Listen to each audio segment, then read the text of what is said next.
Bonsoir, merci d'être avec nous sur le grand rendez-vous pour ne rien rater du débat public. Comme vous le savez, ici on décrypte, ici on analyse et on commente tout avec nos invités. Ce sera le cas une fois encore ce soir. Au sommaire, le Bénin et sa classe politique et 2026 qui sert encore de repère pour la démocratie. Cette année s'annonce particulière. Tout a pratiquement changé avec les réformes politiques et électorales, de sorte que rien jusque-là ne se dessine pour les élections générales. Dans un cas comme dans l'autre, les semaines et mois à venir vont être déterminants, voire éprouvants pour les partis. Ces derniers ont certainement leur agenda sur le grand rendez-vous. De présomption en hypothèse, on est désormais réduit à des conjectures et des questionnements. Alors, dans le contexte actuel, quels seront les choix politiques majeurs? À la mouvance, faut-il s'attendre à une éventuelle réorganisation, fusion ou absorption de partis pour présenter un duo unique de candidats à la présidentielle ou aller chacun jouissant de son autonomie? Comment l'opposition compte-t-elle s'y prendre pour réussir l'alternance qu'elle souhaite de cette étrange veillée d'armes? Grand angle sur la vie politique au Bénin avant 2026.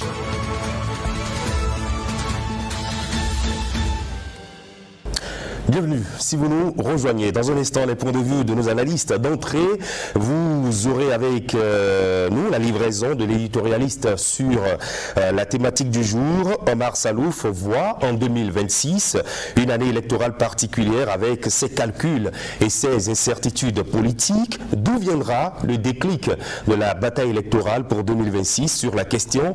Nous allons recueillir l'éclairage de notre consultant Emel Guérin, expert en communication politique et gestion de crise. À suivre dans la suite de ce plateau, le grand oral du parti Renaissance nationale, formation politique de la majorité présidentielle. Sa secrétaire générale est notre invitée.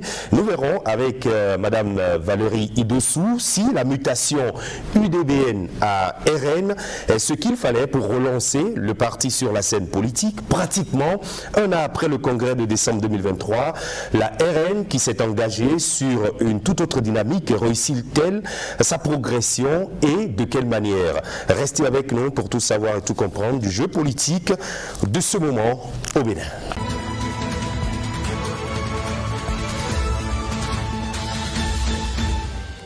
Dans un instant, nos discussions avec le plateau déjà constitué. On va commencer par vous, Marc Luanes Goudianou. Bonsoir. Oui, bonsoir Christian, bonsoir à tous les téléspectateurs. C'est un plaisir d'être avec vous. Le plaisir est partagé. Vous êtes journaliste, vous êtes directeur de publication du journal Le Meilleur. Merci de prendre donc ce rendez-vous. Prudent Nasséou, bonsoir. Bonsoir Christian, bonsoir chers confrères. Merci d'être avec nous. Vous êtes analyste politique. On rappelle également que vous êtes directeur de la radio campanile Cité FM qui émet depuis Abomey-Calavi. Bonsoir à vous, Ahmed Picardy. Bonsoir Christian, bonsoir aux amis téléspectateurs. Merci d'être là, analyste politique, acteur de la société civile. Merci de votre présence en plateau autour de tous ceux qui sont avec nous ici ce soir. Et à notre éditorialiste, nous disons également nos salutations. Bonsoir Omar. Bonsoir Christian, bonsoir aux amis téléspectateurs. Allez, vous nous embarquez en 2026. Oui Christian, 2026, année électorale, une première au Bénin s'annonce particulière. Les partis politiques, canaux privilégiés d'animation de la vie politique, seront éprouvés par le nouveau code électoral et par l'attente de celles et ceux qui veulent enfin voir le président de la République issu d'un parti politique. Faut-il le rappeler, aucun des présidents du Bénin démocratique, de Soglo à Talon en passant par Kérékou et Yahi, n'a émané d'un parti politique, si ce n'est des alliances ou regroupements de plusieurs partis qui portent pour la circonstance sa candidature. Comment la classe politique se prépare-t-elle alors pour répondre à cette exigence de la nouvelle loi? Depuis la mise en œuvre de la réforme du système partisan, 4 partis politiques ont réussi à avoir des élus. 2 de la mouvance présidentielle, l'Union progressiste, le Renouveau et le Bloc républicain, et 2 de l'opposition, à savoir Force Cori pour un Bénin émergent et le parti Les Démocrates. De part et d'autre, les partis politiques ont-ils réellement pris conscience de l'enjeu pour s'organiser en conséquence?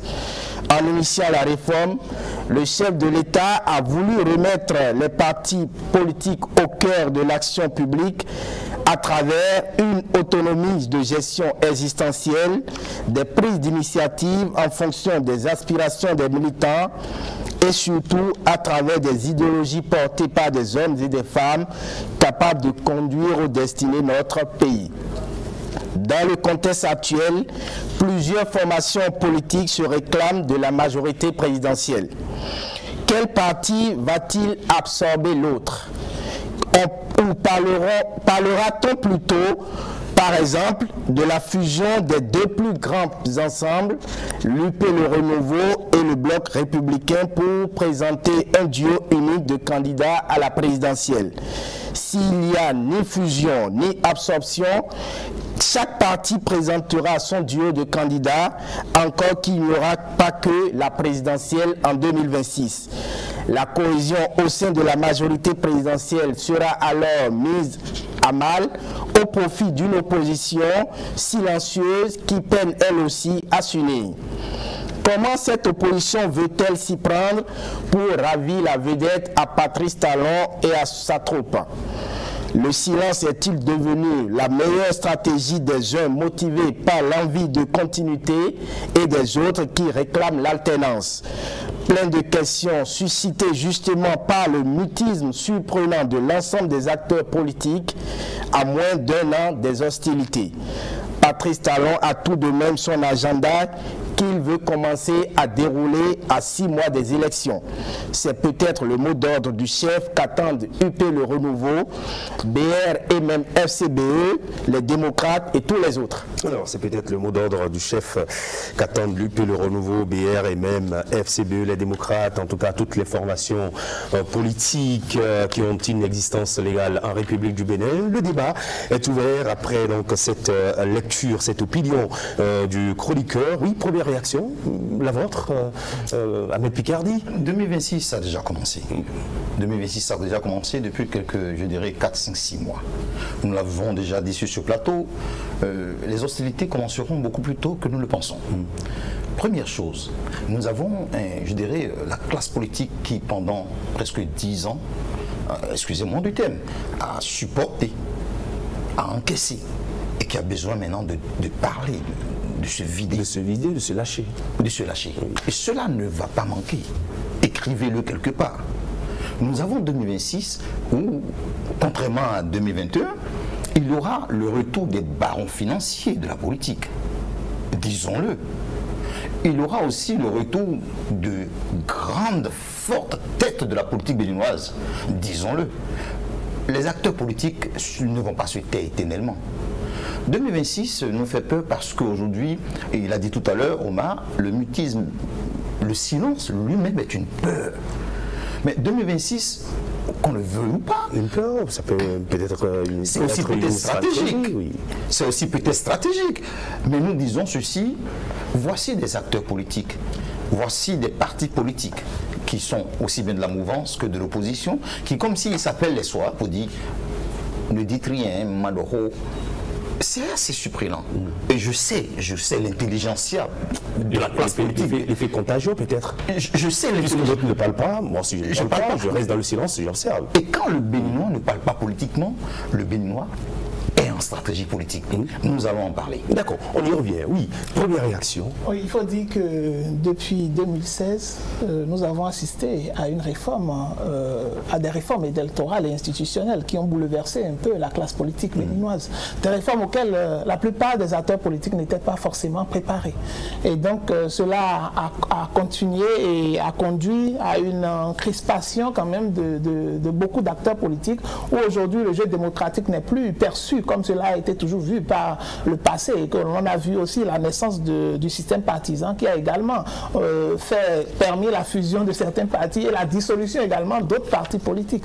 Donc aujourd'hui, à l'approche de 2026, aujourd'hui, je pense que la plupart des acteurs politiques se demandent ou se posent la question de savoir à quoi on va assister avant 2026. Et donc, ça pose le problème de la méfiance politique au niveau des différents acteurs politiques, ou que ce soit au niveau de la mouvance présidentielle qu'au niveau de l'opposition. Tout le monde est méfiant parce que l'on ne sait pas quelle stratégie sera développée, soit surtout les acteurs de la mouvance présidentielle, d'accord, qui ont toujours participé en réalité aux différentes réformes qui ont abouti à tout ce qu'on a assisté au niveau du système électoral béninois. Donc, du coup, tout le monde est méfiant, que même au niveau de ces acteurs-là, ils se posent un certain nombre de questions parce qu'ils se disent qu'est-ce qui sera fait?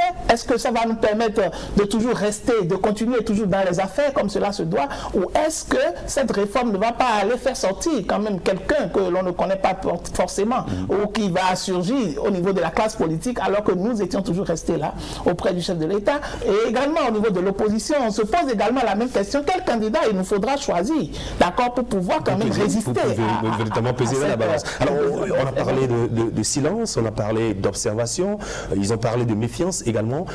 Vous situez la classe politique où dans tout ça? La classe politique béninoise sommeille. Elle sommeille du musellement. Il faut qu'on se le dise. On ne va pas parler de sommeil. On a vu le premier responsable de BR, le premier responsable de l'UP se voir il y a quelques semaines. La classe politique, par exemple. Christian, oui, la classe politique béninoise, malheureusement, ne se résume pas à ces deux personnalités. D'autant que nous sommes dans un contexte de réforme. Et nous parlons de l'alternance au sommet de l'État. Nous parlons des élections générales. D'abord celles législatives et la présidentielle qui suivra.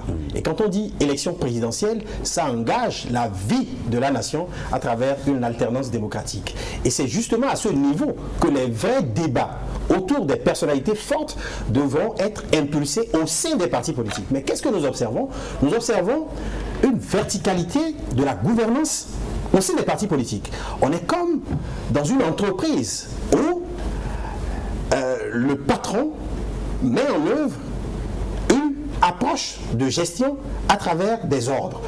Le débat qui doit prévaloir avant la présidentielle de 2026 n'est pas encore ouvert au sein des partis politiques. Et ça, c'est à regretter. D'ailleurs, au niveau des États-Unis, on observe que ce débat a lieu des années avant.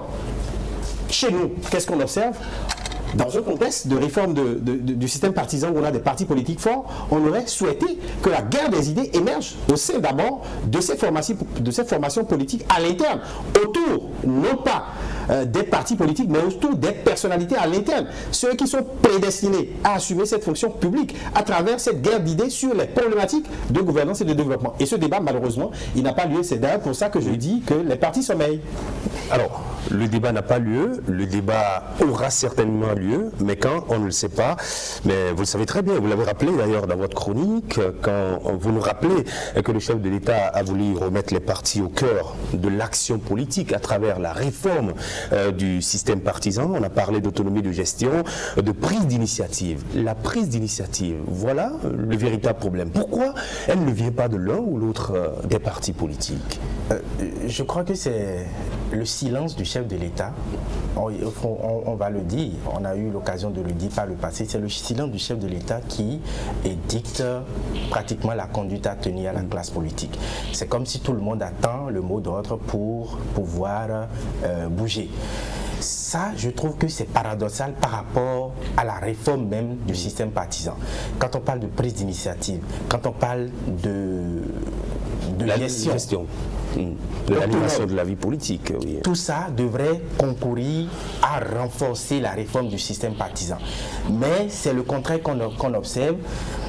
Les présidents de partis politiques sont très craintifs il n'arrive pas à prendre d'initiative, et même quand il y a des avis personnels, des avis de certains au sein de ces partis, on voit des notes de suspension, de révocation, on voit des actes qui montrent que même le chef de parti, même la direction du parti, même le bureau exécutif national a peur que des initiatives viennent des individus au sein du parti. Et donc tout le monde est comme figé, et donc comme le chef de l'État a dit 6 mois, c'est à croire que tout le monde attend les 6 mois avant les élections pour commencer par bouger. C'est en cela que je trouve un paradoxe par rapport à la réforme du système partisan qui devrait motiver tous les responsables ou même les militants à prendre la parole, à dire leur point de vue, à initier des débats, à faire le débat autour des questions essentielles et existentielles pour les partis. Oui, 6 mois avant les élections, quand le chef de l'État l'a dit, est-ce déjà gravé dans la mémoire collective de nos acteurs politiques, de nos formations politiques qui se disent donc, eh bien, puisque le top sera donné 6 mois avant les élections, on croise les bras et on attend. 6 mois avant les élections, moi je trouve que pour des intellectuels politiques, c'est gravissime, c'est grave. Puisque nous ne pouvons pas définir une politique de gouvernance en 6 mois. Dites-nous sur ce plateau, est-ce que vous voyez un visage politique aujourd'hui qui, dans nos têtes, représente le candidat de 2026 ? Quand même, nous sommes dans le pays, quand même, de l'intelligentsia africaine. Mais mieux, 6 mois avant les élections, vous voulez une fusion entre des partis de la mouvance? C'est un aspect qu'on va aborder tout à l'heure dans nos échanges. Est-ce qu'il peut y avoir fusion puisqu'il faut déjà si jamais nous y arrivons, je dirais que c'est l'échec, c'est la mort du système partisan. L'objectif du système partisan, c'est quoi? Ce sont les idées, ce sont les idéaux que vous me demandez. Mais ça ne manque pas. On voit certains acteurs sur le terrain. Vous me demandez de l'UPR, de l'UP, je sais pas, restaurer la confiance. Est-ce que l'UP, nous prenons 2 cas, est-ce que l'UP et le BR sont de la même idéologie politique? Non. Qu'on ne me demande pas de fusionner 2 idéologies qui sont opposées politiquement. Donc, si moi, par magie, si je vois une fusion entre BR et puis, qu'on appelle ça déjà, UPR, je vais me dire, mais ils nous ont blagué pendant tout ce temps. Je pense que la fusion est possible avec des partis qui ont les mêmes idéologies politiques. Mais des partis qui n'ont pas les mêmes idéologies politiques, moi, je suis étonné de voir que l'UPR et puis le BR sont de la mouvance. Idéologiquement, ça ne tient pas la route. Mais le peuple l'a accepté pendant ces années. Je pense que l'idéal du président Patrice Talon, c'est un système partisan qui est fort. Un système partisan qui est fort ne peut même pas imaginer une fusion d'idéologies différentes. Soit nous pouvons. Alors, on est en plein dans des calculs prudents. Là, c'est où le choix du candidat, puisque c'est la présidentielle qui est d'abord l'élection qui est la plus visée, la plus attendue. Pour la présidentielle, ça va se passer comment? Puisque, du côté de la majorité présidentielle, on veut conserver le pouvoir, on veut continuer avec les réformes qui sont engagées. Et ça va se faire comment? Les leviers sont déjà actionnés, Christian. Il ne vous aura pas échappé qu'en mars 2024, les parlementaires favorables au pouvoir ont relu le code électoral. Et ils y ont mis un certain nombre, je dirais, d'articles qui font l'étendard sur lequel ils se sont prédestinés. Donc c'est comme un boulevard qu'ils se tracent. Et justement, quand vous lisez ce code électoral, il y a des interrogations qui subsistent dans la tête de l'analyste ou du journaliste à l'idée de savoir si nous avançons ou si nous reculons. Je prends par exemple ce critère qui prédestine les parrains actuels à accorder leur parrainage 180 jours avant l'élection du président de la République. Et eux, leurs dossiers ne sont envoyés que 60 jours avant. Ça veut dire quoi? Ça veut dire qu'on les tient d'une façon ou d'une autre. Et nous, ces parrainages aujourd'hui sont régentés au niveau des hiérarques de leur formation politique. De sorte qu'ils n'ont pas les coudées franches. Ça, ce sont des éléments mis dans ce code qui montrent bien qu'on veut contrôler d'une façon ou d'une autre l'indépendance des parrains. Ça, c'est un élément clé. Autre élément qu'il faut prendre en compte dans ce jeu qui va se faire autour donc, de la succession, c'est qu'on veut renforcer les partis politiques à travers, je dirais même, ce qu'ils ont appelé les accords de gouvernance. Et dans ces accords de gouvernance, on a comme l'impression aujourd'hui que le bloc républicain et l'Union progressiste en donnent déjà les signaux à travers la rencontre que vous avez évoquée il y a quelques minutes, en donnent les signaux à l'idée justement de lever certains verrous de ce code électoral qui parle par exemple de l'attribution des sièges à travers un quota au plan national et surtout une représentativité de 3/5 des circonscriptions pour les parrainages, ce qui renvoie forcément à 15 circonscriptions électorales sur les 24. Donc, or, quand on prend aujourd'hui les forces en présence, on observe que les forces de l'opposition ne sont pas unies. Et elles partent avec un désavantage. Forcément, donc, une défaveur. De sorte qu'on a comme l'impression qu'au niveau donc, de l'Assemblée nationale, les jeux sont déjà faits. Donc, est-ce qu'on ira aux élections 2026 avec ce code électoral ou est-ce qu'il sera relu? Je ne sais pas. Donc, c'est tout cela qui explique un peu l'inamovibilité, c'est ça hein, bien sûr, l'inaction, bien sûr. Que nous observons. Donc, on les tient quelque part. Oui. Alors, Omar Salouf, vous êtes posé un certain nombre de questions, revenant un peu à ce qu'ils viennent de dire, Président Nassehou et puis Ahmed Picardy, la fusion, justement. Est-ce un aspect sur lequel il faudrait épiloguer? Est-ce que ça peut toutefois arriver? Oui, ça pourrait arriver au vu de l'évolution du débat. Jusqu'à présent, j'ai l'impression que même dans l'UP et dans le BR, ils ne savent pas à quelle sauce ils seront mangés. Vous ne direz pas ça? Oui, ça donne l'impression. On voit une certaine sérénité. Moi, je vois la gestion des différentes beaucoup plus à la manœuvre le chef de l'État. C'est lui qui dira en son temps ce qu'il faudra faire ou ce qu'il ne faudra pas faire. Et c'est en cela que je me pose toujours des questions par rapport à l'indépendance de ces partis politiques-là à prendre des initiatives. Si jusqu'à aujourd'hui, on n'a pas de façon précise ce qui se passe au sein de l'Union progressiste par rapport au débat sur comment va se faire 2026. Nous sommes en 2024, bientôt 2025. Pourquoi le débat ne se fait pas? Pourquoi au sein du bloc républicain, le débat ne se fait pas de façon précise pour qu'on sache avec précision également ce qui se trame, ce qui se fait pour que nous ayons très bientôt des figures, des caricatures pour savoir que dans le BR, dans l'UP, le renouveau, telle personne pourrait être candidat, telle autre ne pourrait pas l'être. Et donc, je vois le chef de l'État derrière, je vois que tout le monde attend son mot d'ordre. Attend son mot d'ordre. Et je pose aussi une question. Quand Picardy parlait d'idéologie, jusqu'à présent, je n'ai pas une précision par rapport à l'idéologie de l'UP et le renouveau, à l'idéologie du bloc républicain.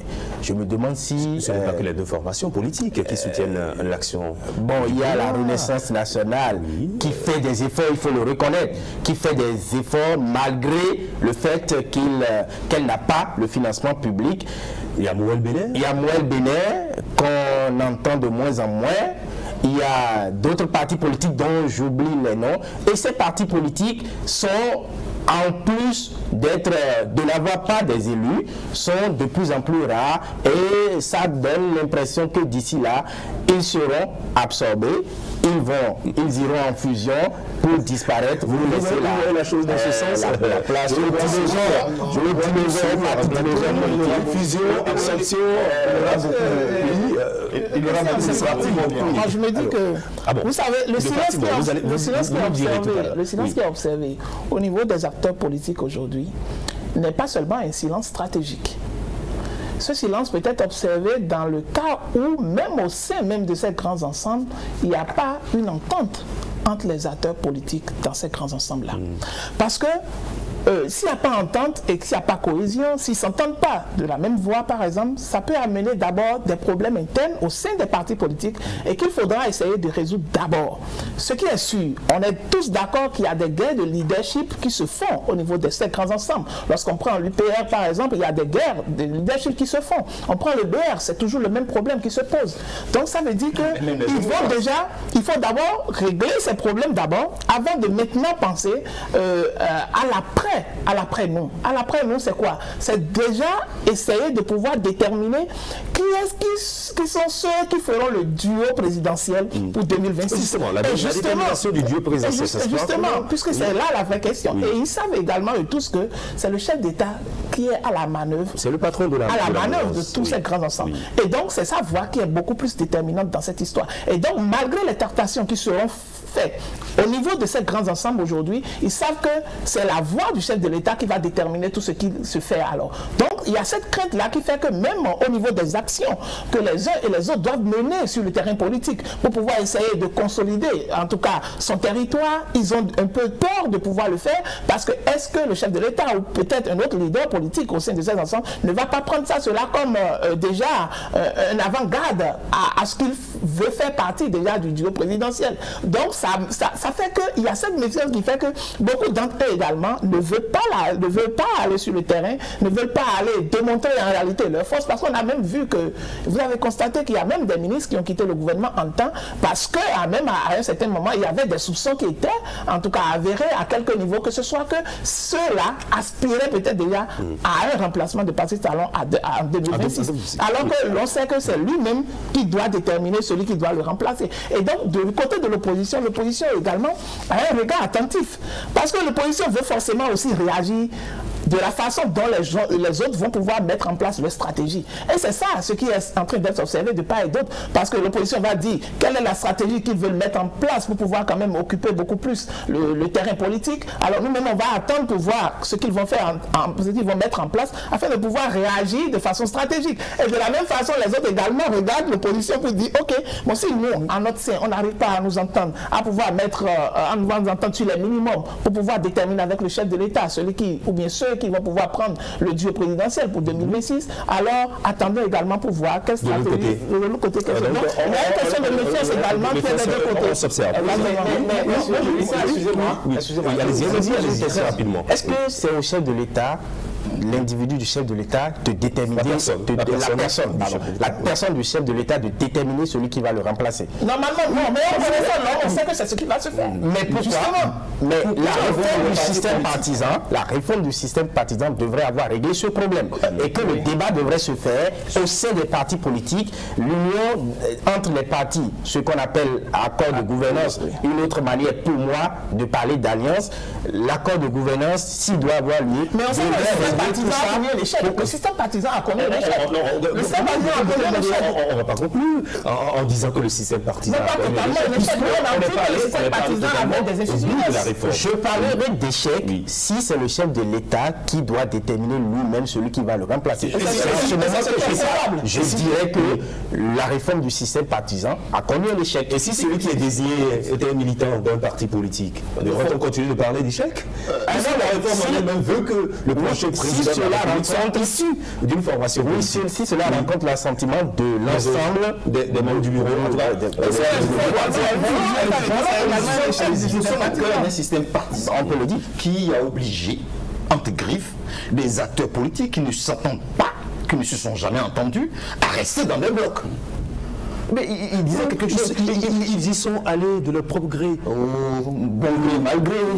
Quand on a parlé de fusion, on a vu des partis qui se sont absorbés par ces partis politiques. Ils sont malgré.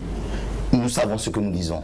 Mais pire, qu'aujourd'hui nous soyons en train de faire ce débat, moi je pense que le bloc républicain, l'UPR, les démocrates, les FCME doivent venir rendre compte au peuple. Ils ont pris les milliards. Et ils sont partis sur le financement public. Un changement de stratégie. Moi, je salue certains partis politiques. Les RN, par exemple, les Nouvelle Béné, qui n'ont pas eu de financement, mais qui essaient. Mais à quoi servent ces milliards qu'ils ont pris si on ne les voit pas sur le terrain? Et il y a quoi de ouvert. Et moi, de quoi on peut vivre. Ils sont en train de travailler. Non, puisque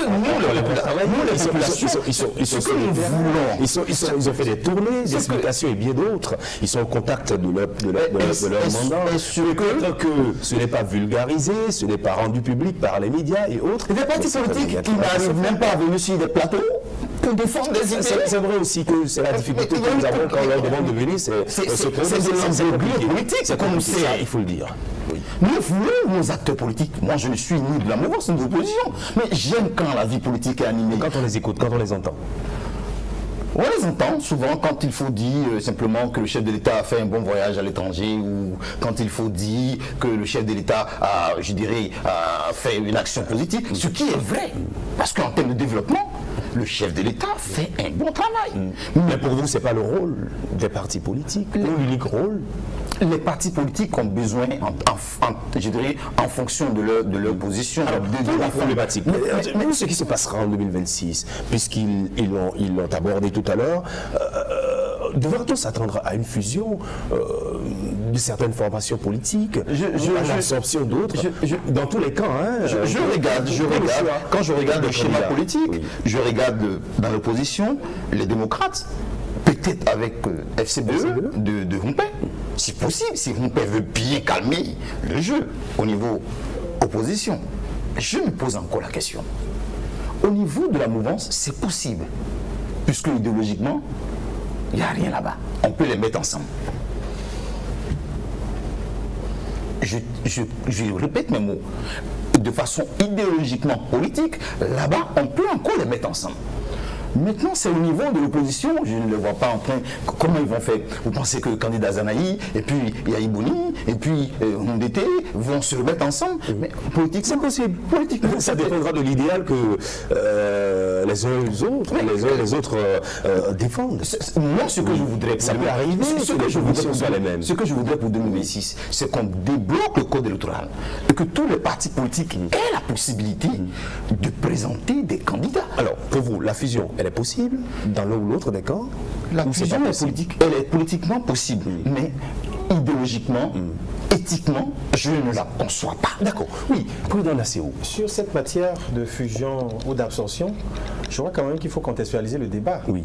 Et dire que, de facto, certaines formations politiques, par calcul de survie, n'auront pas le choix que d'aller à cette fusion. Puisque le code électoral renforce l'ancrage des partis politiques qui ont une envergure forte.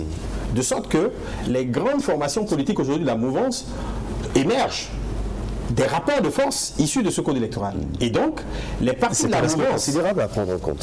Les partis de la mouvance qui, au détour des différentes élections, n'ont pu participer à l'attribution de sièges, n'auront d'autre choix que d'aller.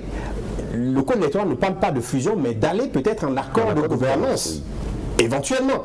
Ce qui pourrait leur permettre de s'assurer une survie si tant est que les partis qui veulent les coopter acceptent qu'ils gardent toute leur identité. Autrement, ils n'auront de choix que de se fondre ou d'être absorbés.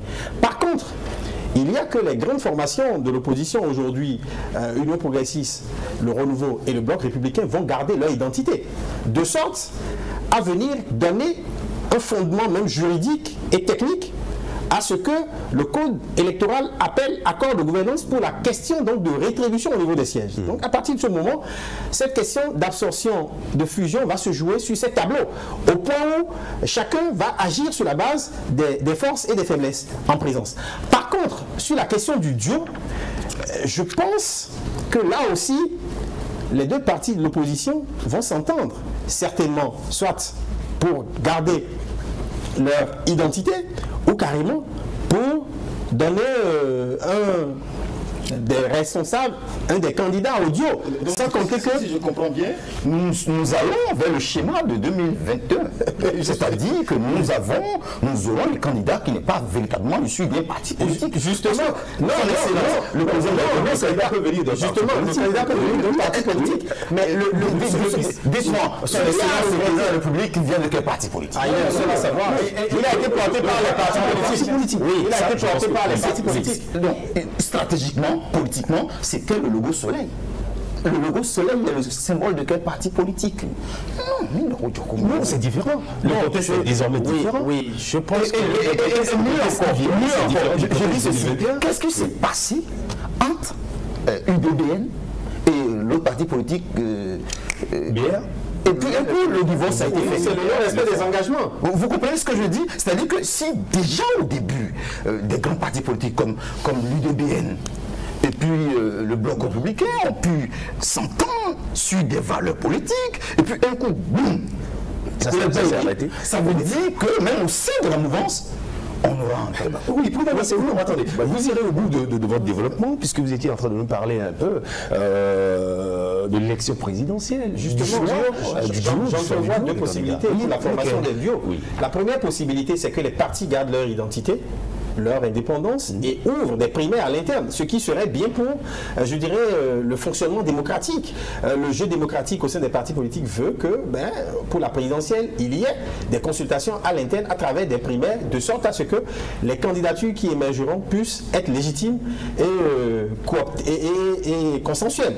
Mais après, tel qu'on a observé les choses se faire, il y a un casting qui se joue derrière. C'est pour ça d'ailleurs que certains voient la main du prince, qui a clairement affiché sa volonté que le jeu pour sa succession ne se fera qu'autour de 6 mois de la fin de son mandat. Et c'est peut-être ce qui fait qu'aujourd'hui, au niveau de chefs de partis politiques inféodés au pouvoir, on n'a pas cette liberté de l'ouverture de cette consultation au sein des formations politiques quant aux personnalités qui pourraient émerger de ces deux schémas qu'on a évoqués.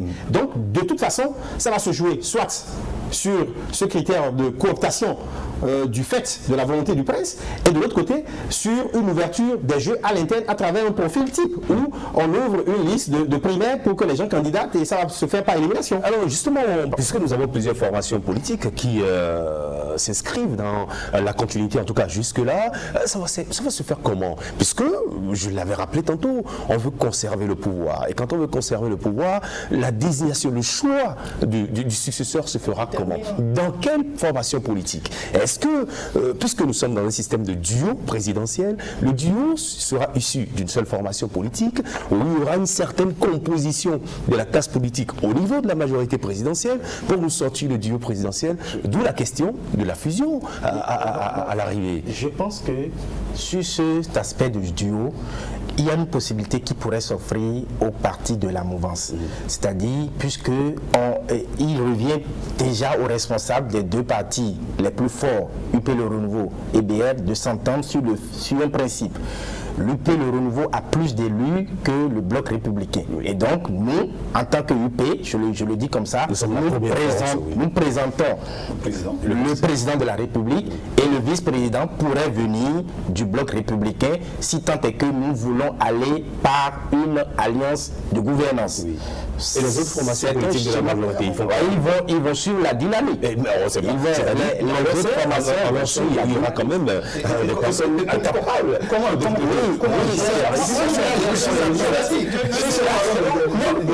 Je l'affirme rien, c'est des suppositions. Il se peut même que le chef de l'État choisisse, par exemple, il se peut même que le chef de l'État choisisse un profil, d'accord, de transition. D'accord? Un profil de transition. Quand il parle d'un profil de transition, c'est quoi? Vous avez évoqué tout à l'heure que normalement, on voudrait quand même que celui qui prenne la tête du pays, d'accord, à partir de 2026, c'est vrai que le chef de l'État va vouloir que ça sorte de ces grands ensembles, ou même de la majorité de ces pouvoirs, de ces partis qui constituent la mouvance présidentielle. Mais l'autre chose est que le chef de l'État va vouloir également que ces réformes qu'il a commencées puissent continuer dans le temps. Oui. Donc, faudra-t-il qu'il trouve quelqu'un qui réponde réellement à ses aspirations et qui a peut-être cette carrure politique ou ce charisme, d'accord, d'homme d'État qui puisse quand même conduire ces réformes à bon escient. Et donc, dans ce contexte-là, il pourrait dire, au sein de ces deux blocs, qui sont les blocs forts, et au sein de tout le grand ensemble de la mouvance présidentielle, je n'arrive pas à trouver quelqu'un qu'il me faut. Alors, dans ces cas de figure, on peut assister, par exemple, à un autre élément, d'accord, un autre élément neutre qui pourra alors intégrer ces grands ensembles uniquement dans le but de pouvoir quand même prendre le pouvoir dans ce cas-là. Alors dans ce cas précis, la personne fait partie du parti, oui ou non? La personne aura échoué. La personne aura intégré le parti bien avant. Justement. Bien avant. Et donc du coup, vous ne pouvez pas alors dire que la personne ne fait pas partie intégrante de ces grands ensembles. Mais pas un grand militant, mais pas un grand militant, pas quelqu'un qui a véritablement...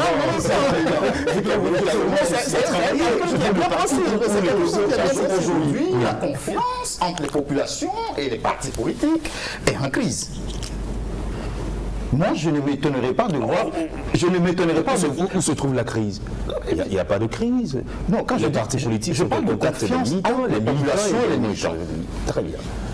Et je vous dis ceci, je vais dire peut-être une banalité, mais moi j'ai vu dans ma petite tête un schéma dans lequel vous allez retrouver le duo présidentiel d'un parti de la mouvance tel que RN, au détriment de UP ou de Bloc républicain. Parce que là-bas, il y a trop de facochères. Là-bas, c'est trop chaud. De telle sorte que, dans la stratégie du président, il peut se dire, mais je prends le parti politique où il n'y a pas trop de dinosaures, que je peux gérer même après mon départ. Politiquement, c'est possible.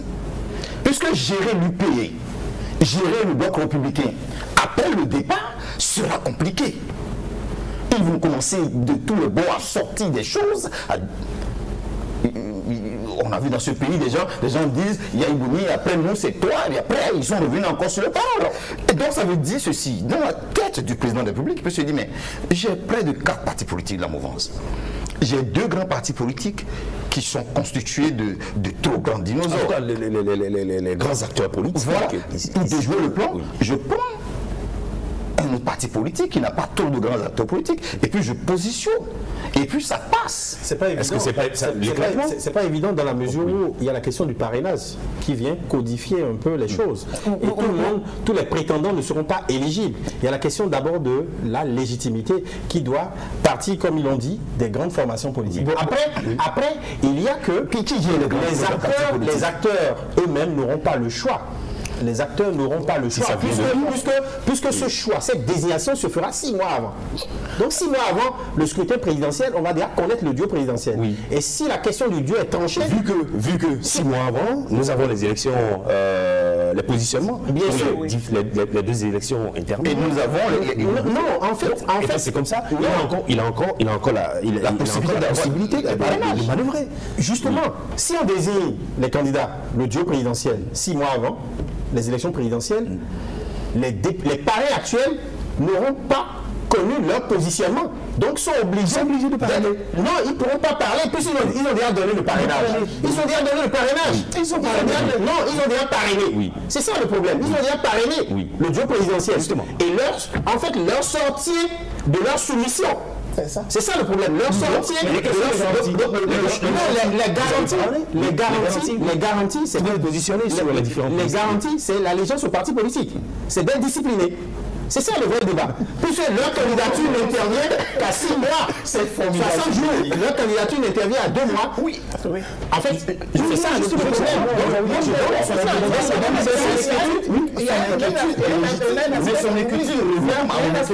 L'aspect qu'on oublie, c'est que quoi?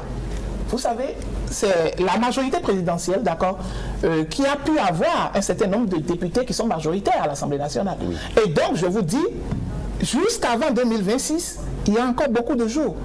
Et même le code électoral sur lequel on s'appuie aujourd'hui pour pouvoir faire nos calculs, pour pouvoir faire nos propositions, nos analyses aujourd'hui, si ce code électoral est changé à un moment donné, aussi le chef de l'État, compte tenu de ses aspirations et compte tenu du blocage que le code va pouvoir l'obliger à faire au niveau de ces grands ensembles, il peut demander à ce qu'on révise le code en tenant compte de ces aspects-là, faire des réajustements, pour que lui puisse quand même avoir celui qu'il pourra quand même avoir même mise dessus pour pouvoir continuer ses réformes. Ça fera quand même trop, parce que l'initiative de la relecture du code électoral est venue du camp présidentiel dernièrement. Oui. Et donc c'est à croire, si on fait ce cassage en force à toutes les occasions, c'est à croire qu'on a des intérêts inavoués à aller retoucher la loi dès qu'on se sent en difficulté ou en facilité. Il a dit quelque chose de pertinent. Il dit que les parrainages sont, je dirais, déposés un certain nombre de délais avant. Oui. Que ça vienne de l'UP ou encore du BR, Le parrainage passe dans la main de qui? Des chefs de parti. Et bien avant, C'est les chefs de parti qui décident. Donc ne vous étonnez pas de voir des parrainages qui passent dans la main de l'UP ou bien du B, mais qui se retrouvent sur le RN. Nous sommes en politique au Bénin. Oui, je crois que tout est possible, mais je crains l'éclatement. Je crains l'éclatement. Nous sommes en politique au Bénin. surtout comme on est à la fin du mandat, l'éclatement c'est souvent observé. Les infidélités. Ouais. Mais on a très peu parlé du côté de l'opposition. Je crois que dans le schéma actuel, les démocrates feraient mieux de chérir FCBE. Il ne sert à rien de rester dans cette guerre d'ego-là, parce que ce qui est sûr, les démocrates ont 28 élus. Les FCBE ont des élus communaux de potentiels parrains. Il peut y avoir défection dans tous les camps à tout moment. Et donc, il ne faudrait pas se contenter de ces 28 élus et dire qu'on n'a plus rien à demander au FCBE. Et donc, il faut commencer les c'est aussi discussions. un peu calme de ce côté, du côté de l'opposition. On ne voit pas, par exemple, LD à l'initiative. C'est vrai qu'il y a eu une tentative de rencontre entre les partis politiques de l'opposition, mais quelle est la suite? En fait, le problème de l'opposition, c'est quoi? Tu l'avais souligné tout à l'heure. C'est que l'opposition ne sait pas à quel jeu veut jouer la mouvance présidentielle. Pourquoi ça Et il y a cette méfiance qui fait que l'opposition ne se prononce pas et observe pour voir, parce que l'opposition sait que pour le moment, l'opposition observe à Quand la l'interne. mouvance va sortir sa carte, ça sera peut-être tard pour l'opposition. Oui, mais bien sûr, mais ils s'organiser. ne peuvent qu'attendre que ça. Parce qu'ils savent que ceux qui ont la marge de manœuvre, c'est la grande mouvance. C'est la mouvance présidentielle. Et donc, c'est eux qui ont la grande marge de manœuvre. Et donc, du coup, au niveau des grands ensembles, c'est eux. Donc la réalité, c'est qu'ils attendent pour voir quelle stratégie ils vont mettre en place pour que nous, on puisse contrer. Si vous ne savez pas la stratégie de l'adversaire, vous aurez mieux déployer tous les moyens que vous avez. Vous vous ajustez. Au niveau de l'opposition, il y a l'usure. Nous sommes dans la guerre de l'usure, puisque ces personnalités, on les a vues à l'œuvre. Oui. Et finalement, Il y a d'autres formations politiques. L'MPL, par exemple, qui est une formation politique jeune. On peut travailler avec. aujourd'hui, il faut une révolution générationnelle. Cette révolution générationnelle doit partir des idées fortes au sein des courants politiques dans ces formations politiques, que ce soit de la mouvance ou de l'opposition. Parce que j'ai comme l'impression que ces aînés ont caporalisé ces partis politiques et n'apportent pas une alternative crédible sur les questions, je dirais, essentielles qui intéressent la jeunesse, qui intéressent l'avenir de notre pays, les questions de l'intelligence artificielle, les questions de la biodiversité, les questions de l'emploi, tout ça. De sorte que aujourd'hui, au niveau de l'opposition et même au niveau de la mouvance, on n'a pas de voix au sein de la jeunesse qui émerge. Il faut voir ce qui se passe aux États-Unis, en Espagne, où on a des gens qui, dans la trentaine, la quarantaine, dirigent l'orientation politique de leur pays. Ça, on en a loin au Bénin. Je pense que Ça sera déterminé forcément. Parce que les idées sont très importantes pour chaque Que voulez-vous de nous, jeunesse béninoise? Quand nous voyons des partis politiques qui émergent, qui sont de jeunes, qui commencent à nous donner confiance, et puis qui commencent à prendre les chaises et à se taper là-dessus. À un moment donné, nous autres jeunes, nous sommes vous le renvoyez dans un passé. C'est ça, Christian. Il faut forcément, lorsqu'on prend au niveau des grands ensembles, de la mouvance présidentielle et également de l'opposition, il faut qu'il y ait des idéologies qui puissent quand même convaincre la population. Parce qu'aujourd'hui, la population est un peu fatiguée. D'accord? De tous ces Elle ne comprend pas. Oui, elle ne comprend pas exactement. Et donc, exactement pas ces partis politiques. Il faut forcément qu'ils arrivent à convaincre. Et ce sera là le leitmotiv beaucoup plus de ces partis-là. Je pense que bien avant, c'est vrai qu'on a une population qui est beaucoup plus analphabète, c'est vrai. C'est sous ça que la classe politique souffre beaucoup plus. On va voir en 2026, contrairement à mon cher frère, moi je trouve que les Béninois sont très attachés à la démocratie et à la politique. Du Zémidjan à la maman qui vend du haricot, tout le monde monde est intéressé par la question de l'alternance. Et ça se discute beaucoup. Justement, c'est un carrefour qui attend tous les acteurs politiques en 2026. Ils doivent le négocier avec sérénité. Tout à fait, nous avons une série de thématiques que nous allons aborder en allant sur ce chemin qui nous mène vers 2026. En dernier ressort, je crois que les démocrates, l'opposition, ils ont peur de se faire broyer avant l'heure. Ils n'ont pas. Pourquoi? Et ils ne veulent pas prendre d'initiative pour qu'on identifie peut-être le potentiel candidat et que, bon, peut-être que des années commencent. Il ne vaudra pas mieux de commencer par montrer qui sont les candidats. Peut-être que ça se l'agenda de la majorité présidentielle n'est pas l'agenda de des problèmes au niveau juridique. Merci. Merci beaucoup. Merci. On va revenir, il y a beaucoup de sujets que nous allons aborder. Merci à vous, Omar Salouf, pour la thématique. Merci à Prudent Nasséou. Bon retour à la radio Campagne Cité. Merci à vous, à mes Picardie. C'était donc les points de vue. On va poursuivre puisque dans un instant, nous aurons notre invité, l'œil dans l'œil de l'expert, pour nous parler un peu de cette thématique, le sujet que nous venons d'aborder, d'où viendra le déclic de la bataille électorale pour 2026. Sur la question, nous allons donc recueilli l'éclairage de notre consultant Emel Guérin, qui est expert en communication politique et gestion de crise. Et juste après, on va donner la parole à une dame. Elle est actrice politique, Madame Valérie Dossou. Elle est secrétaire générale du parti Renaissance nationale. Pratiquement un an après le congrès de décembre 2023, le parti s'est engagé sur une autre dynamique. Est-ce que cette formation politique réussit sa progression et de quelle manière? Question à poser à notre invité. Chers messieurs, merci beaucoup et très bon dimanche soir chez vous.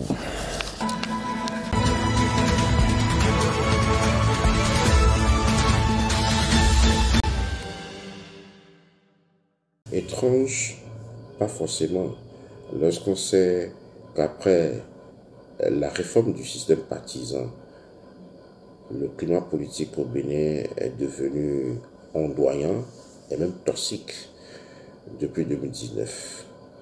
Partant, toutes les élections organisées ont toujours été juste là controversées. C'est factuel. Vous vous souvenez, après sa réélection en 2021, le chef de l'État lui-même a déclaré avoir pris conscience des frustrations existantes et avait même promis œuvrer pour la cohésion nationale. Y est-il parvenu? Il est le seul à répondre devant son peuple. Je pense, pour ma part, que derrière le silence, l'observance ou la recherche de stratégie, comme vous le dites, se cache plutôt une méfiance, une suspicion, une circonspection mélodramatique politicienne. Et je constate malheureusement que le théâtre politique au Bénin aujourd'hui est vicié. Et vous voyez des acteurs qui se positionnent en embuscade les uns contre les autres. Et le peuple, spectateur triste de la flétrissure et de l'ostracisme de mise en scène par l'arropage politique béninois, est la victime expiatoire. Évidemment, c'est ce qui explique la nonchalance ou l'attitude attentiste des partis politiques aujourd'hui au Bénin, lesquels partis devraient pourtant remercier le président Patrice Talon, qui leur a quand même dressé une table de festin avec cette réforme. Telle qu'elle est, cette réforme, personne ne pourra plus jamais être élu dans aucun compartiment politique sans appartenance à une formation politique. C'est dire que le président Patrice Talon a confié la destinée de tout le peuple béninois à des baraques politiques qui ne lui sont même pas reconnaissantes. Et les populations conçoivent très mal que leur argent finance des partisans, surtout dans une Afrique où la problématique liée à l'épanouissement de la jeunesse et de la femme est non encore résolue. Je pense que le plomb du pouvoir rupturien se trouve à ce niveau et contraste aisément avec ces bonnes réalisations. Vous savez, le paradoxe, c'est que en 2016, le président Talon a été beaucoup plus porté par les populations que par les partis politiques qui n'en voulaient pas ou ne croyaient pas en lui. Il avait même promis être plus proche de ses électeurs qui, aujourd'hui, ont le sentiment d'avoir été abandonnés. Pour ma part, je pense que Monsieur le Président Talon n'a pas su lire dans la ligne du temps pour comprendre que le logiciel partisan est suranné et que les peuples aujourd'hui veulent plutôt être en contact direct avec leurs dirigeants, plus proches d'eux. Il suffit de regarder ce qui se passe dans les pays dits de grande démocratie qui, à mon avis, ont obsédé ou obsèdent le chef de l'État béninois, puisqu'il ne cesse de les citer à chaque fois comme modèle à transposer ici. Et là encore, ce n'est pas la législation qui a réduit le nombre de partis politiques. Aux États-Unis, par exemple, voilà la triste réalité. Je pense que le chef de la majorité, qui est aussi le président de la République, veut un candidat unique comme en 2021. Une disparité de candidatures au sein de la majorité ne fera que confirmer la fragilité et la brisure qu'elle fait semblant de ne pas admettre quant à l'empirisme aujourd'hui.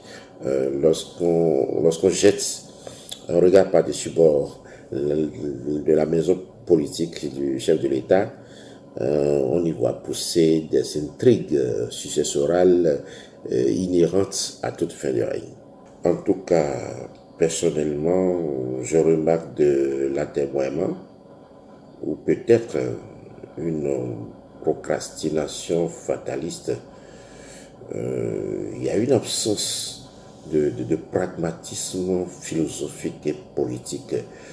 Le champ politique au Bénin aujourd'hui est appauvri de propositions, d'idées nouvelles. J'ai comme l'impression que l'ultime objectif de l'opposition pour l'instant est d'arracher le pouvoir des mains du président Talon. On ne remarque pas une vision, des perspectives sociétales et alternatives. Cette opposition affiche pour ma part toujours un air naïf, nostalgique, conférençard. On ne va pas revenir à des conférences tout le temps.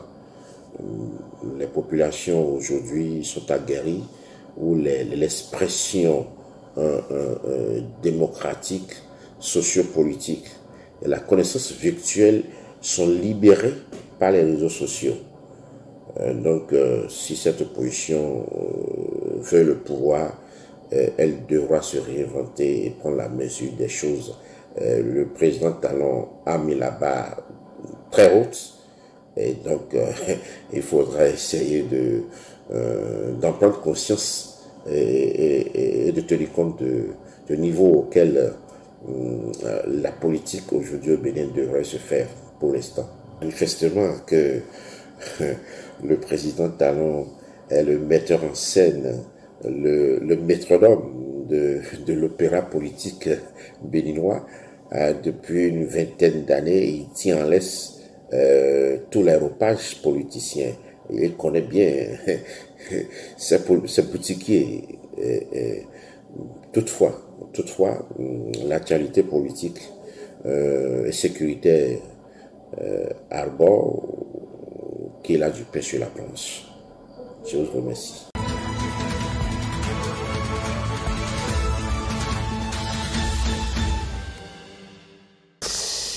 Et voilà la suite de ce plateau Grand Rendez-vous, et nous sommes en plein dans la rubrique En toute franchise avec notre invitée politique, Madame Valérie Dossou. Bonsoir. Bonsoir, Monsieur Christian. Merci de répondre à présent à l'invitation du Grand Rendez-vous. Bienvenue dans la rubrique En toute franchise, où d'une manière franche, vous nous parlerez de votre formation politique, la seule sur la dizaine de partis politiques ayant une existence légale et fonctionnelle, et qui est dirigée par une femme. Alors depuis 2023, décembre précisément, je dirais que décembre prochain, cela fera 1 an que l'Union démocratique pour un Bénin nouveau, UDBN, s'est muée en RN, Renaissance nationale, avec de nouveaux identifiants. Depuis lors, dites-nous, Madame Idossou, cette mutation porte-t-elle bonheur au parti, à ses cadres, à ses militants? Merci, chers journalistes. C'est un plaisir pour moi de représenter le RN sur ce plateau. Le plaisir est partagé. Que vous animez si bien. Merci. Oui, bientôt 1 an. Et je crois que nous avions pris la bonne décision, il y a 1 an, de nous muter ou de nous muer. Aujourd'hui, nous sommes dans un environnement politique qui exige une certaine dynamique. Vous n'êtes pas sans savoir que nous avons eu quelques difficultés dans le passé avec une fusion ou un mariage, comme vous l'appelez. Absolument, oui. Comme les journalistes aiment bien l'appeler, qui n'a pas fonctionné. Mais notre vision de rester, en tout cas la vision d'un certain nombre de leaders de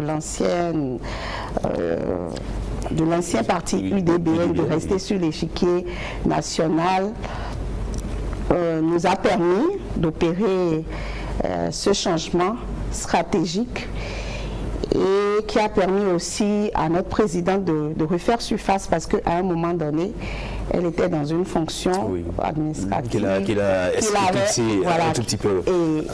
Et donc, nous sommes là avec le RN. Nous y sommes depuis 1 an. Vous allez constater que nous avons changé de stratégie de communication aussi. Mais je pense que nous travaillons au quotidien à nous rapprocher davantage de nos militants, à rester à l'écoute des sympathisants aussi qui peuvent ou qui deviennent rapidement des militants.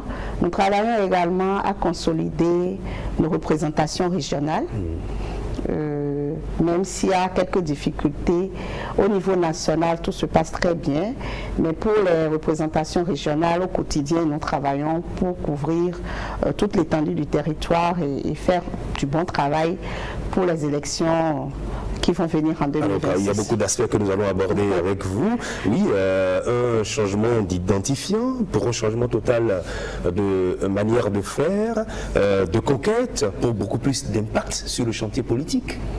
Oui, bien sûr, un changement stratégique qui nous repositionne au regard des attentes de nos militantes et militants, mais également des personnes, des populations ordinaires du Bénin qui regardent notre parti comme un parti d'espoir.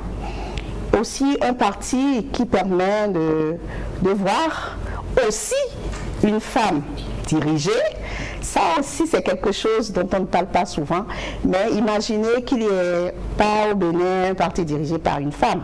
On nous passerait... Ça va ressembler à quoi? Enfin, ça va ressembler un peu, comment dirais-je, à de la masculinité toxique. Comme ça, se dire en langage de gens. Mais c'est pour dire que le fait que RN existe et que elle soit, plutôt, parce que quand je parle de renaissance, c'est au féminin, il soit dirigé par une femme, donne un certain apaisement et une certaine valeur à la gente féminine au Bénin. Donc, pour tout ça, les gens nous lancent des défis directs, mais des défis détournés aussi pour dire, ben, on va voir comment vous allez fonctionner, comment ça va aller de l'avant.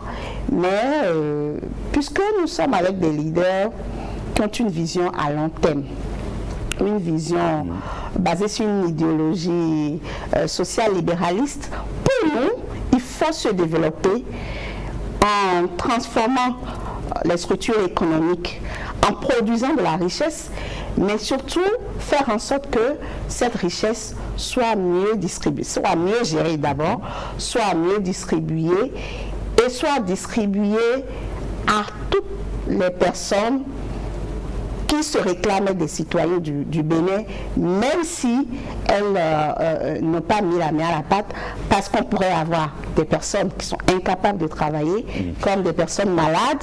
À des moments donnés, on n'est peut-être pas malade tout le temps, mais à des périodes données, on peut être inactif ou inactive pour une raison ou une autre.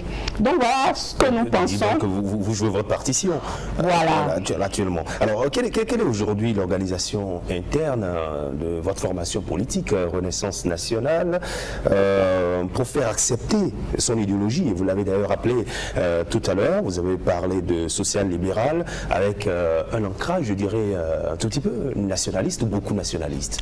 Oui, bon, mais pas de nationalisme comme ça peut s'entendre ailleurs, du nationalisme inclusif, du nationalisme qui valorise la diaspora et tout ce qu'elle apporte, parce qu'on peut être de la diaspora et avoir des amis qui soutiennent, des amis qui veulent bien investir au Bénin. Donc nous ne sommes pas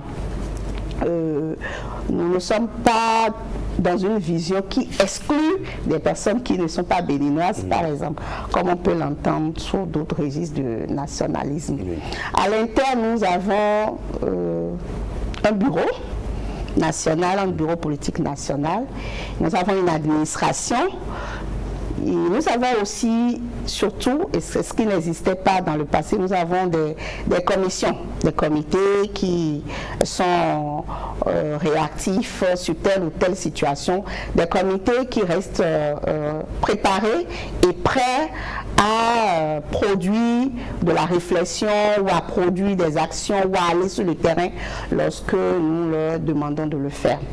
Voilà un peu au niveau national, sans jamais cesser de mentionner que le bureau est composé d'à peu près 50% de femmes et de 50% d'hommes. Alors, on ne dira pas que c'est le parti des femmes, mais même si les 50% de femmes et 50% d'hommes sont des femmes. C'est un exemple. Justement. Alors, Renaissance nationale, on le rappelle, il y a pratiquement un an, quand le parti revenait à la vie après UDBN pour devenir Renaissance nationale. Vous avez dit à travers le discours de sa présidente que vous voulez ratisser large pour des succès aux élections générales de 2026. Vous avez donc des projections sur 2026. À cette date, le parti est-il aujourd'hui, à cette date, sur le chemin de la réalisation de cet objectif-là? Le parti existe pour conquérir le pouvoir. Oui. Et les échéances sont souvent annoncées depuis des lustres. Depuis quelques années, nous savons qu'en 2026, nous aurons des élections. Et donc, nous travaillons sans beaucoup de tapage pour préparer ces élections qui seront de grandes élections au Bénin.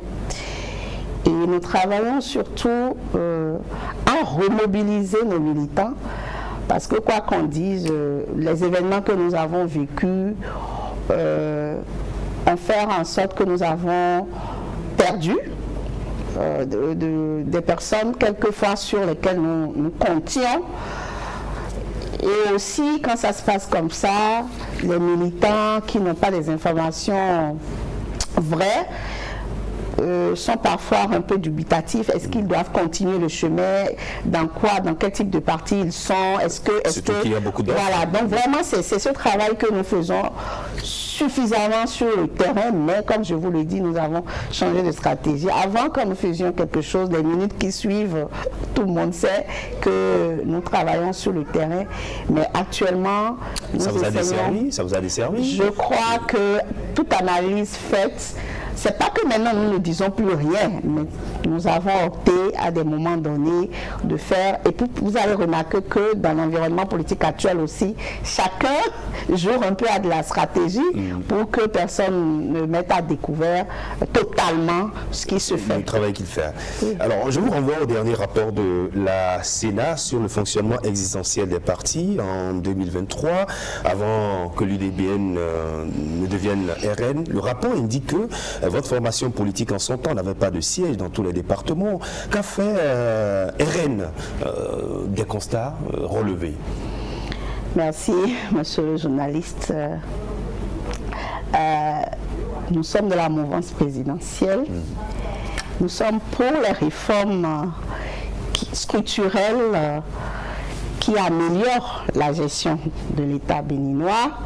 Donc, nous comprenons que la Sénat est dans son rôle de contrôler, bien sûr avec le ministère de l'Intérieur aussi, parce que ça fait deux acteurs qui contrôlent les partis politiques, que la Sénat est dans son rôle de suivi. Et nous avons bien sûr pris acte de ce rapport-là qui concernait l'UDBN. Et comme vous le savez, nous sommes RN aujourd'hui, donc ce rapport est venu nous motiver davantage sur ce qui est à faire encore, parce que nous n'étions quand même pas les plus inversés dans ce rapport. On peut s'en féliciter. Sans financement de l'État, on peut s'en féliciter et nous allons continuer davantage. Il faut se dire là qu'on se base sur les ressources internes, c'est-à-dire les ressources des militants, les ressources des responsables pour faire ce que nous faisons. Donc, on aurait quand même souhaité que la Sénat puisse être plus regardant, mais on ne peut rien changer aux réformes, plus regardant sur les partis politiques qui reçoivent du financement de l'État, parce que c'est bien mis dans le texte que ça pourrait, ce type de suivi qui amène à faire des constats d'inexistence de siège dans un département ou un autre pourrait amener l'État à arrêter le financement du parti. Nous, on n'en reçoit pas. Donc, cette disposition me montre que, bon, on ne devrait pas être autant rigoureux par rapport aux partis politiques qui n'ont pas de financement public. Alors, vous avez réussi quand même à corriger le tir? Oui, nous y sommes. Nous travaillons à cela. D'accord. Nous voyons le parti opiner sur certains faits d'actualité par des communiqués publiés dans les médias, des communiqués qui sont relayés sur les réseaux sociaux. Il n'y a pas de déclarations, il n'y a pas de conférence de presse. Pourquoi vous résumez-vous au simple communiqué pour opiner sur les faits d'actualité? C'est un choix. C'est un choix. Il faut aussi comprendre que nous sommes de la mouvance. Et souvent, c'est quand on est de l'opposition qu'on fait... On saute sur tout. Enfin, je ne le dis pas comme ça, qu'on a quand même une stratégie de communication agressive. En parenthèse, quand je dis agressive, je parle, comment dirais-je, au sens péjoratif du terme, c'est-à-dire que j'organise une conférence de presse, j'invite 30 journalistes et tout et tout. Nous avons des voix directes pour nous faire entendre. Donc, quelquefois, l'option de faire de la grande communication avec un parterre de personnages ou de personnes ne nous semble pas très utile. Mais nous ne pouvons pas aussi ne pas nous prononcer parce que quelquefois les militants nous reprochent de ne rien dire. Justement, j'allais vous faire la question, quelle est la réaction des militants quand vous procédez ainsi? Quelquefois les militants nous reprochent de ne rien dire, donc nous trouvons quand même la formule pour réagir sur l'actualité du Bénin, de l'actualité politique du Bénin, sans jamais nous comporter comme des personnes qui s'opposent à des réformes. Et puis vous savez, nous sommes un parti dirigé par une femme. Quoi qu'on dise, les femmes ont souvent une manière de percevoir ce qui se passe dans la société, elles ont une manière de le gérer. Et vous allez remarquer que la posture au RN, c'est toujours, malgré tout, d'appeler à la paix, à la cohésion nationale, à l'harmonie entre le peuple béninois. Donc, je trouve que c'est une option. Ça peut être perçu d'une manière ou d'une autre, mais je pense que c'est ce que nous Vous avez des retours souvent quand oui, bien sûr. Il y a des réactions. Souvent, il y a des attaques. Il y a des personnes qui se disent ben, vous n'avez pas besoin de ce type de communiqué, vous auriez pu faire seul. Mais en termes de dynamique politique, on reste à l'écoute. On reste à l'écoute, on accueille les propos, les critiques, tout, mais on a le droit aussi de réagir. Et puis après les critiques, on en tire des leçons pour l'avenir. Alors, renaître pour conquérir, c'était le thème de votre congrès de refondation en décembre 2023. Et vous avez, à cette occasion, dire que vous allez à la conquête du pouvoir très prochainement. Comment envisagez-vous ces élections générales? Oui, nous les envisageons avec optimisme, avec méthode, et comme je l'ai dit tout à l'heure, nous sommes de la mouvance. Vous savez, il y aura plusieurs élections. Il y aura l'élection présidentielle, il y aura les législatives, les communales. Donc, étant donné que nous sommes dans la dynamique de la mouvance, nous restons attentifs à tout ce qui se dit ou ce qui se dira au sujet des stratégies communes à mettre en place, sans jamais être obligé de ne pas dire ce que nous souhaitons. C'est-à-dire que dans cette mouvance, nous avons une manière de nous positionner pour montrer que nous sommes ensemble, mais nous avons de la voix. Nous avons une manière de concevoir la politique, et au moment opportun, nous essayons toujours, d'une manière ou d'une autre, de dire comment nous souhaitons que les choses se passent. Parallèlement à cette dynamique de groupe collective, oui, nous avons à préparer le terrain. Parce que même si nous sommes ensemble, nous sommes après tout un parti, et nous cherchons... Vous avez une certaine autonomie. Voilà, nous avons une certaine... Et nous cherchons à conquérir aussi le pouvoir. Donc, un parti politique qui ne va pas à la conquête du pouvoir est destiné à disparaître. Et nous, si nous sommes redevenus RN, c'est parce que nous avons envie de transformer positivement la société béninoise, de continuer, je vais dire, de continuer, pas transformer, parce qu'il y a beaucoup de choses qui se font de positif, mais nous ne voulons pas que ça se fasse sans nous. D'accord. Alors, vous voulez participer aux différentes élections. Il y en a 3, vous les avez citées tout à l'heure, communales, législatives et présidentielles. Les 3 comptent pour vous? Bien sûr, les 3 se tiennent. Et même la présidentielle? Tout se tient. Tout se tient. Puisqu'on parle des élections générales. Donc, la même année, la dynamique ne peut pas changer. On aura les élections législatives, les élections présidentielles, les élections communales. Tout compte pour nous de toute façon, et nous souhaitons, en tout cas, avec l'appui de nos militantes et militants à la base, nous souhaitons avoir notre mot à dire.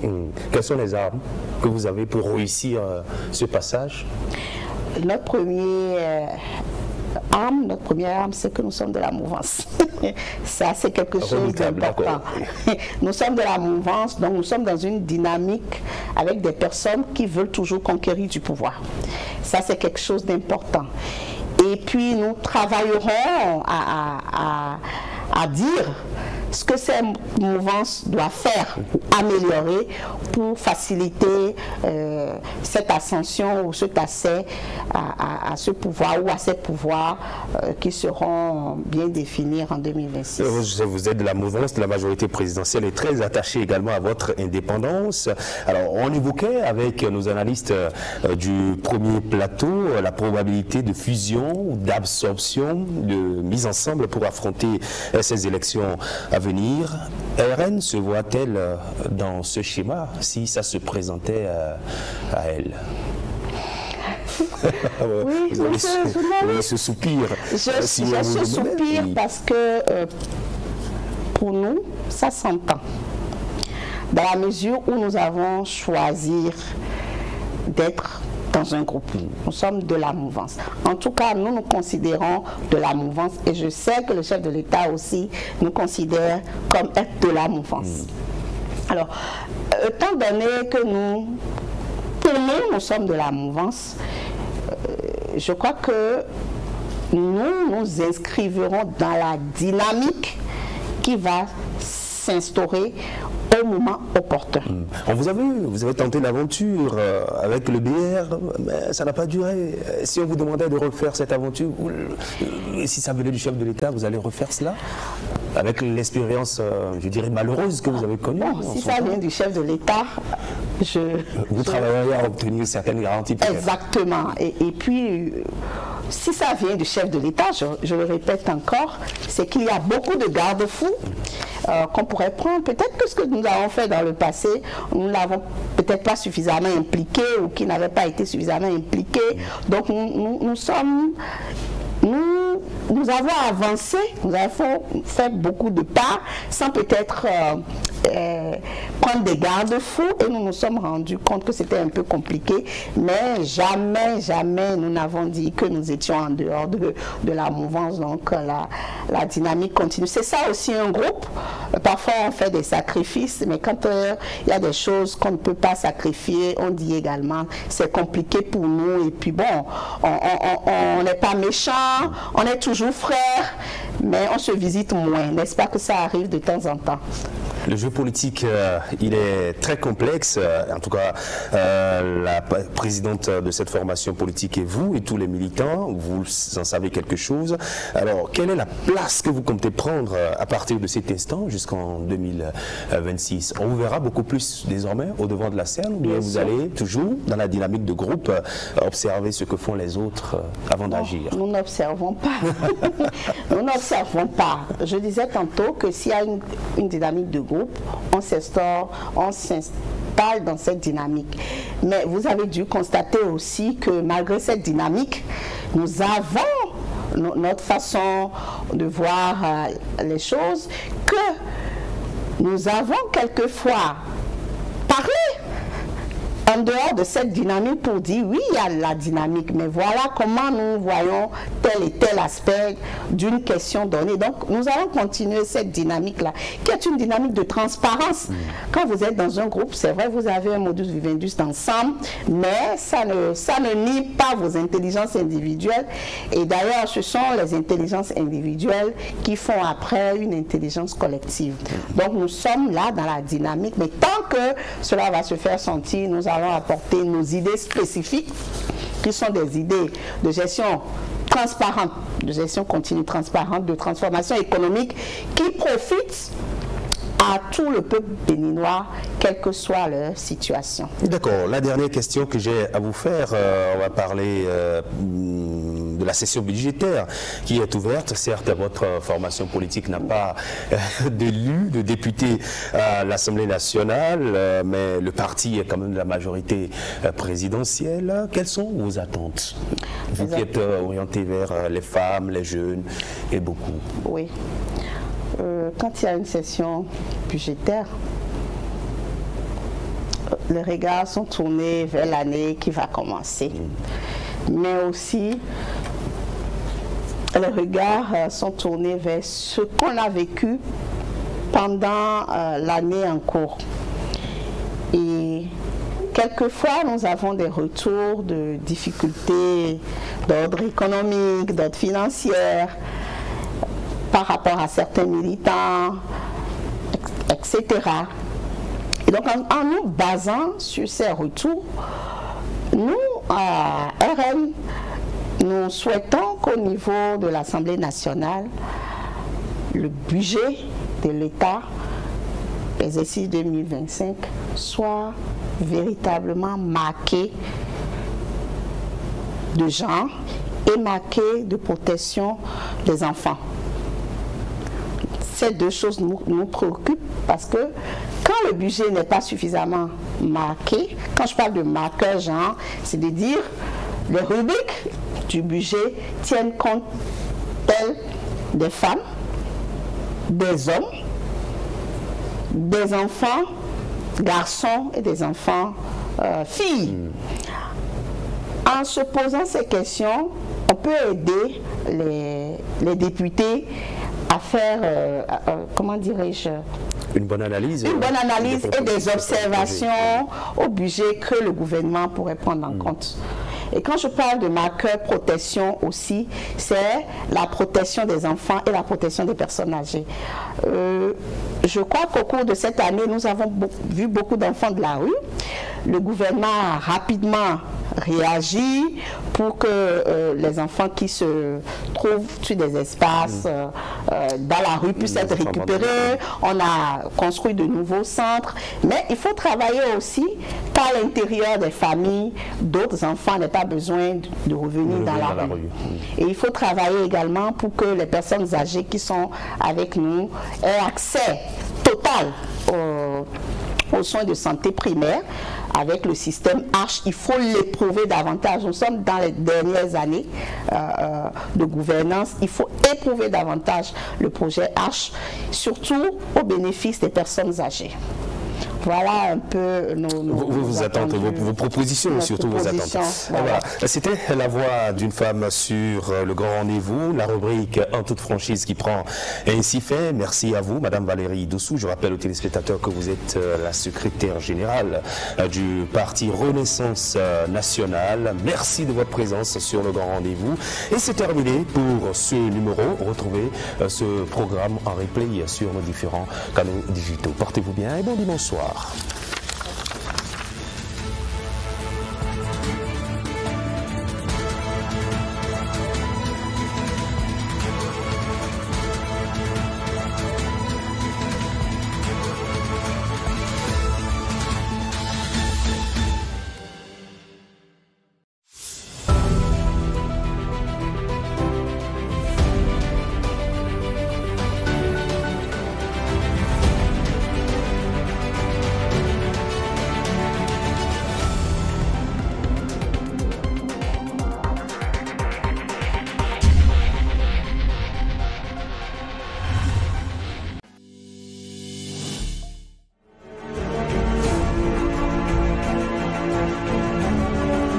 Mesdames et messieurs, bonjour, bienvenue dans le grand format de ce dimanche. Nous parlerons de l'événement, mais aussi des réalisations du conseil communal. Chaque parti politique dévoile sa position et fait des propositions. Fonctionnaire ou non, vous êtes pris en charge dès que le médecin vous déclare insuffisance rénale chronique. Alors de quoi les populations ont-elles eu droit? Donc jeudi dernier... le président de la République aussi était dans le marché de Porto-Novo, mais pourtant il n'aimait pas la foule. Même s'il y a des querelles, des choses qu'on cache aux deux peuples, il va falloir transcender tout ça. Le président Loko dit que sa main ne tremblera pas à agir. Zéro signé qu'une Foumi, c'est elle qui répond aujourd'hui à notre invitation.